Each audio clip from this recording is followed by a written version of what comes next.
여러분 안녕하십니까, 진성호입니다. 어제 경남 통영 고성에 이어서 오늘은 경남 창원 성산의 재보궐선거가 어떻게 되는지에 대해서 말씀드리겠습니다. 진성호의 직설 시작합니다. 자, 오늘 출정식이 거대하게 열렸습니다. 오늘 선거운동이 시작되었습니다. 그런데 민주당 이해찬 대표는 모습을 보이지 않았습니다. 반면 황교안 자유한국당 대표는 오늘 난리가 났습니다.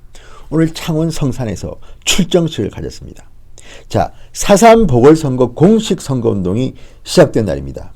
오늘입니다. 자유한국당 지도부는 대거 창원 성산으로 몰려갔습니다.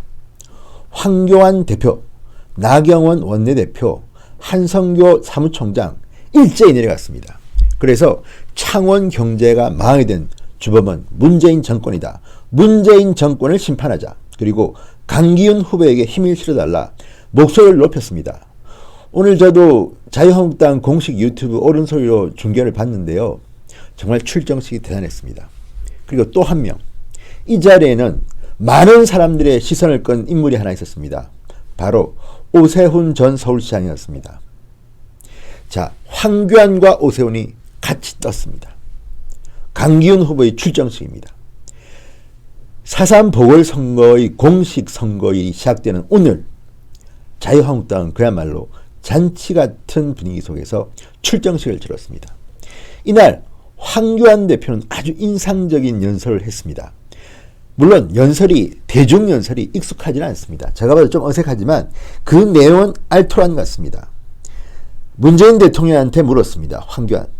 사람이 먼저라더니 창원 시민은 사람이 아니냐. 메시지 명확합니다. 문재인 정권은 늘 사람이 먼저라고 합니다. 그런데 창원 시민은 사람이 아니냐. 가슴에 와닿는 강력한 메시지를 던졌습니다. 자, 이날 나경원 원내대표, 오세훈 전 시장, 그리고 김태호 전 경남지사도 왔는데요. 이 많은 자유한국당의 연사들의 공통된 일성은 문재인 정권의 경제 실패, 그리고 특히 창원공단에 내려진 이 엄청난 폐해들 집중적으로 캐물었습니다. 제가 그대로 한번 인용해 드리겠습니다. 자, 황교안 대표부터 소개해 드리겠습니다. 창원은 제1호 계획 도시다. 기계산업의 중추이자 우리 한국 경제의 견인차였다. 여러분 기억하십니까? 박정희 대통령이야말로 정말 창원을 공들여서 키웠습니다. 대한민국이 못 살던 시절, 배가 고프던 시절 창원을 시작으로 해서 기계공업을 일으켜서 대한민국이 오늘 이렇게 잘 살게 만든 그 산업화의 주인공이십니다. 그리고 박정희의 산업화에서 가장 먼저 창원이 떠오릅니다. 그런데 지금 어떻습니까? 엉망입니다. 자, 황교안 대표는 말합니다. 특히 경제가 엉망이다. 대기업은 휘청이고 중소기업은 줄도산해서 일자리가 사라지고 있다. 막무가내로 탈원전을 밀어붙여 창원 대표 대기업이 직격탄을 맞았고 300개 협력업체가 문을 닫을 위기다. 특히 창원에는 탈원전 관련 기업들이 300개나 된다고 합니다. 지금 휘청거리고 있습니다. 아무 대책 없이, 국민의 합의도 없이 탈원전을 밀어붙이는 정부의 폭정을 막아내야겠다. 그리고 방금 말씀드린 이 메시지가 나옵니다. 황교안 대표 말하기를 문재인 대통령은 사람이 먼저라고 한다. 근데 창원 시민들은 사람이 아니냐. 문 대통령이 제일 먼저 챙길 건 개성공단이 아니라 창원공단이다. 근데 지금 우리 정부는 뭐하고 있냐. 지금 문재인 정권의 사람들은 창원공단은 중요하지 않은가 봅니다. 개성공단이 중요한가 봅니다. 대한민국 국민들은 자영업자가 망하고 중소기업이 휘청거리고, 그런데 북한 걱정부터 하십니까? 북한 주민들이 문재인 대통령을 뽑아주셨습니까? 대한민국 국민들이 선출했습니까? 이해가 안 갑니다. 자, 그러면서 황 대표는 말합니다. 이 정부는 할 일은 안 하고 안 해야 할 일만 한다. 이번 선거에서도 온갖 꼼수로 더불어민주당과 정의당이 허겁지겁 단일화한다고 난리다. 말은 단일화인데 실제는 좌파연합 이렇게 폄하했습니다. 자, 어쨌든 강기훈 후보 힘이 나겠어요. 이렇게 황교안, 나경원, 오세훈, 김태호, 한성교 다 내려갔습니다. 지금 전폭적으로 지지하고 있습니다. 오늘 현장 분위기도 대단히 뜨거웠습니다. 오늘 출정식은 창원시 성산구 시민생활체육관 앞인데요. 이 지원 유세에서 유권자들은 환호했습니다. 자, 이런 것들 보면 정말 한국당 그 어렵다는 창원 성산에서 한번 해볼 것 같지 않습니까? 이 창원 성산은 아시다시피 노회찬 전 의원의 지역구입니다. 노회찬 전 의원이 극단적인 선택을 하는 바람에 드루킹 뇌물 혐의로 수사를 받던 중 비극적 운명을 하셨습니다. 그래서 치러지는 선거입니다. 원래 이 지역은 최근 4번의 국회의원 선거에서 한 번만 자유한국당, 새누리당이 이겼고요. 나머지 3번은 다 저쪽 편, 정의당이나 민주당이나 저쪽 진보 좌파 진영에서 승리했던 아주 힘든 지역구입니다. 젊은 근로자가 많습니다. 그래서일까요? 오세훈이 떴습니다. 자, 오세훈 전 서울시장이 강기훈 후보의 유세장에 등장이라고는 사람들은 기대도 못했고 꿈도 못 꿨습니다. 그런데 오늘 그 자리에 오세훈이 나타났습니다. 황교안과 오세훈이 함께 떴습니다. 아시다시피 황교안 대표가 전당대회에서 당선될 당시 황교안, 오세훈, 황오 양강체제에서 아주 뜨거운 선거전을 펼쳤습니다. TV토론에서는 서로 비판도 하고 질문도 하고 얼굴을 붉히기도 했습니다. 그렇지만 황교안에게는 오세훈이 있기 때문에 보완체제가 될 수가 있습니다. 가령 지금 민주당의 이해찬과 경쟁하고 대등하게 할 만할 수 있는 사람이 있습니까? 그래서 민주당은 작아 보이는 겁니다. 황교안 대표는 50%가 넘는 투표율로 굉장히 큰 차이로 당대표에 됐습니다. 그렇지만 어느 정당이나 보완제는 필요한 법입니다. 황교안 대표가 안정적이고 또 총리로서의 어떤 그 행정 능력을 갖추고 있고 또 정치 신인입니다. 참신합니다. 대신에 이제 정치판에서는 아직 검증이 덜 됐기 때문에 어떤 사람은 다소 불안하다고 합니다. 그렇지만 과거의 정치인들이 워낙 잘못했기 때문에 자유한국당 당원들은 국민들은 황교안에게 힘을 실어준 겁니다. 마찬가지 이론으로 오세훈 같은 경우도 정치한 지는 오래됐습니다. 2000년 국회의원이 됐으니까 거의 20년 가까운 정치 생활을 했지만 그래도 사람들 눈에는 오세훈은 정치 신인처럼 보입니다. 왜일까요? 국회의원 딱 한 번 하고 정치개혁법 만들고 그만뒀습니다. 그러다가 서울시장 선거에서 몰리게 되자 등장해서 서울시장 2번 하고 또 그만두고 7, 8년을 쉬다 나온 사람입니다.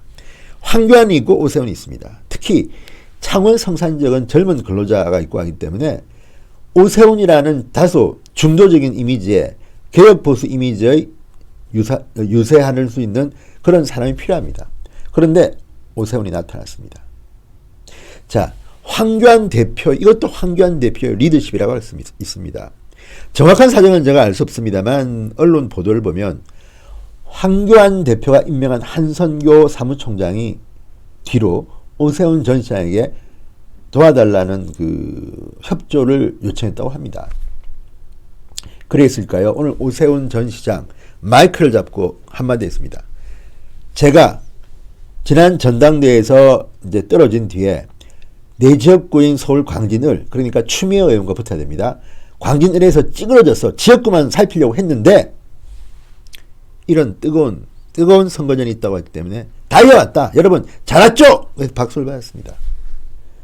오세훈 전 시장이 오게 되면 아마도 황교안 대표와 각자 이 창원 성산 일대를 다니면서 선거유세를 할 겁니다. 그리고 분명히 효과가 있을 겁니다. 저는 황교안 대표가 마음에 드는 건 이런 겁니다. 지금 황교안 대표는 창원 성산에 원룸을 잡았다고 합니다. 21일부터 오늘부터 부인과 함께 여기서 숙식을 하면서 집중적으로 지원할 거라고 합니다. 어제 말씀드린 것처럼 통영 고성은 분위기가 완전히 자유한국당 쪽으로 넘어왔습니다. 제가 볼 때는 그렇습니다. 정점식 후보가 공안검사 출신입니다. 황교안의 오른팔이라고 지역에 소문 다 났습니다. 그래서 이미 거의 표심을 장악했다 이런 평가까지 나옵니다. 그리고 황교안, 이해찬 각각 나타났던 그 시장 유세에서 분위기가 달라도 너무 달랐다. 그래서 이해찬 민주당 대표가 오늘 창원 성산에 오지 않았는지도 모릅니다. 오늘 창원 성산 같은 경우는 황교안 대표뿐만 아니라 손학규 대표 등등 각 각 당에서 대표들과 지도부가 총출동해서 오늘 난리가 났습니다. 뜨겁습니다. 창원이 불이 났습니다. 그런데 민주당 이해찬 대표는 오지 않았습니다. 왜일까요? 어제 내가 비교해 드렸죠. 아마도 민주당에서는 당대표가 안 내려오는 것이 선거에 도움이 될지도 모른다. 이렇게 판단한 것은 아닐까요? 이제 추측입니다. 그리고 오늘 이 분위기에서 황교안 대표의 말처럼 오세훈 시장도 문재인 정권에 대한 비판을 엄청나게 쏟아냈습니다. 자, 오세훈 시장은 뭐라고 했을까요? 누구를 뽑아야 피 끓는 심정을 청와대까지 전달하고 온 국민에게 전달돼 내년 총선에서 이길 수 있겠느냐? 자, 정권을 잡으면 강 후보가 우리 당의 중소기업을 전담하는 장관 1순위라고 생각한다. 강 후보를 국회로 보내 장관으로 만들고 창원 경제를 확실히 살려야 한다. 야, 정말 어쨌든 오세훈은 이렇게 해야겠습니다. 내가 강기훈 후보와는 개인적으로 잘 아는 사이는 아니다. 그래서 공부를 좀 했더니 강기훈이야말로 중소기업 정책은 최고다. 뽑아달라. 창원 같은 도시에서 이런 지도자가 필요하다. 애끓게 호소했습니다. 그리고 또 한 명, 김태호 전 경남지사도 오늘 자리를 함께 했습니다.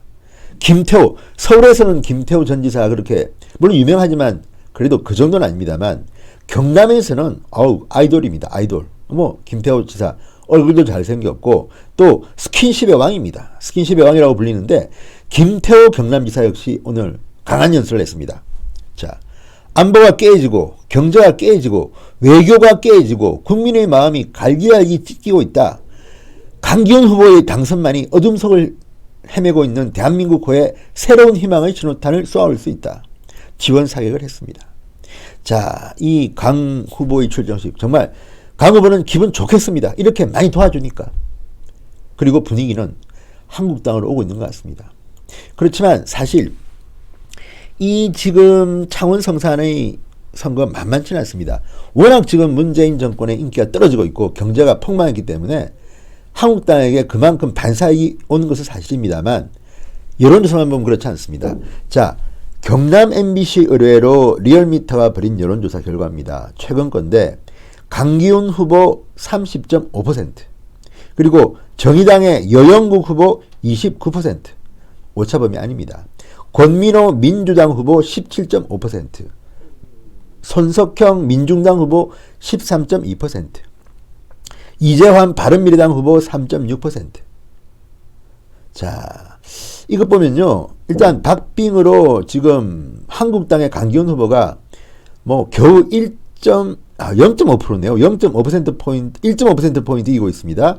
1.5%포인트 이기고 있지만 이건 거의 같다고 봐야죠. 그런데 문제는 민주당 후보가 17.5, 민중당 후보가 13.2, 이 정의당, 민주당, 민중당 합치면 이거 역시 성산 지역구는 쉽지 않은 지역구입니다. 그렇지만 저는 믿습니다. 강기훈 후보 잘 해낼 겁니다. 그리고 황교안 대표가 지금 올인하고 있습니다. 지금 권민호 여영국, 그러니까 민주당과 정의당 후보는 단일화를 추진하고 있습니다. 아마도 할 것 같습니다. 그렇지만 단일화 한다고 해도 저는 리얼미터 이 조사도 100% 믿지 못하겠습니다. 물론 창원 성산이 어려운 지역구면 틀림없고 한국당이 뺏기는 힘듭니다. 그렇지만 최선을 다한다면 황교안 대표가 지금 거의 올인하고 있습니다. 여기에 나경원, 한성교, 그리고 원외에 있는 오세훈, 김태호까지 붙었습니다. 저는 이 선거가 중요한 이유가 원래 이게 자유한국당 지역구가 아닙니다. 그렇지만 국민 눈에는 최소한 마지막까지 최선을 다하는 모습을 보여줘야 됩니다. 어떤 사람은 말할지도 모릅니다. 황교안 대표가 이 보궐선거에서 지면 또 봐라 문제 있지 않느냐. No! 저는 지더라도 지금처럼 황교안 대표가 열심히 최선을 다해서 하는 모습이야말로 국민들이 원하는 제1야당 리더의 모습입니다. 거기에다가 포용력이 있어서 오세훈, 김태호까지 끌어들였습니다. 이렇게 이 라인이 다른 거물들이 오세훈이나 김태호 같은 거물들이 원했는데도 이렇게 자진해서 출정식에 나와서 연설하는 거요. 쉽지 않습니다. 그리고 이런 모습들이야말로 민주주의 국가에서 국민들이 환호하는 바로 그 현장입니다. 어쨌든 오늘 황교안과 오세훈이 함께 떴습니다. 함께 손잡고 유세를 다닐 겁니다. 물론 민주당, 민중당, 정의당 저쪽 세가 만만치는 않습니다만 지면 또 어떻습니까? 마지막까지 최선을 다하는 것이고요. 저는 예상합니다. 통영 고성은 7대3으로 우리 정점식 후보가 안정적으로 될 거라고 했는데 이 창원 성산이요 6대4 정도로 힘들긴 하지만 우리 강기훈 후보가 당선될 겁니다. 그리고 황교안 대표는 이런 현장에서 이렇게 싸우면서 크는 겁니다. 그리고 정치인 된 지 얼마 안 됩니다. 슈퍼 루키. 그렇지만 이런 자리에서 선거운동하면서 이렇게 현장에서 원룸 얻어서 생활하면서 무럭무럭 정치인으로 성장해가는 겁니다. 황교안 대표 정말 잘하고 있습니다. 어쨌든 딱 두 곳입니다. 둘 다 경남에 있습니다. 한 곳은 우리에게는 자유한국당에는 굉장히 힘든 곳입니다. 그렇지만 두 곳 압승하십시오. 그래서 자유한국당이 지금 저 무능한 문재인 정권을 심판할 수 있는 기초를 다지는데 이번 두 곳의 보궐선거가 큰 역할을 할 것이라고 믿습니다. 진성호의 직설 오늘은 여기까지입니다. 시청해 주셔서 대단히 감사합니다. 그리고 진성호가 출연하는 유튜브 채널이 두 개 더 있습니다. 디지털조선TV의 진성호 가라사대 그리고 자유한국당 공식 유튜브입니다. 옳은 소리의 문재앙 119입니다. 함께 시청해 주십시오. 진성호 방송 계속해서 뜨거운 열정으로 정확한 사실을 날카로운 시청자 여러분 계속해서 찾아뵙겠습니다. 여러분 감사합니다.